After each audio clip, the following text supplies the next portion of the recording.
esana. Bueno, familian saiatzen naiz ahalik eta gehien egiten euskeraz, baina egia da txikitatik ohitu naizela gazteleraz egiten.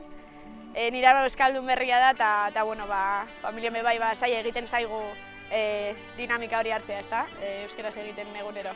Eta gero, kuadrillan guztiak gara euskaldunak, eta bai, elkarrekin gauzenean euskeraz egiten dugu, baina egia da danok batera biltzen garenean gaztelera jotzen dugula, ezta?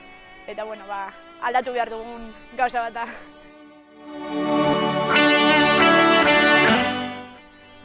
Euskaraldian hautatuko dut hau bizi, ikusten dudalako nire burua kapasa euskaraldia ematen den epe horretan euskaraz mintzatzeko eta prest dauzen pertsona horiei bai aukera emateko euskaraz egiteko.